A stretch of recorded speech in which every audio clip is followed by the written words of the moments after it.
আজি 15 অক্টোবৰ তাৰিখে আমাৰ সকলোৰে মৰমৰ জুবিন গাৰ্গৰ যিটো হত্যাকাণ্ডৰ গোচৰ, তাৰ বাবে মই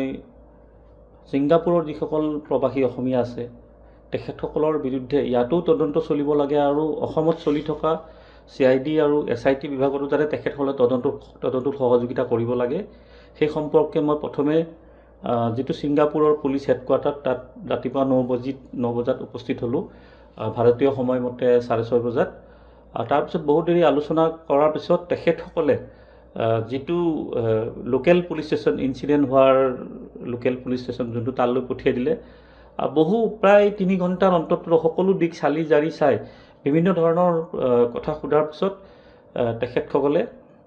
মই যিখন এজাহাৰ দাখিল কৰিছিলোঁ সেইখন পঞ্জীয়ন কৰা বুলি মোক জনায় আৰু পৰৱৰ্তী পৰ্যায়ত ইনভেষ্টিগেশ্যনৰ কাৰণে আকৌ হয়তো মোক মাতিলে মই আহিব লাগে বুলি মোৰ পৰা এখন লিখিত ল'লে। আৰু সেই সংক্ৰান্তত মই আজি আপোনালোক সকলোকে, যিহেতু এইটো খুব ভাল খবৰ, সমান্তৰালকৈ যাতে ইয়াতো গোচৰ চলিব লাগে, তাত মই ইতিমধ্যে মোৰ ছ'চিয়েল মিডিয়াত দিছোঁৱেই, তাত পঞ্জীয়ন নম্বৰটোও আছে। গতিকে এইটো অসমবাসী বা ৰাইজৰ বাবে খুব ভাল খবৰ যে তদন্ত প্ৰক্ৰিয়াত সহযোগ কৰাৰ লগে লগে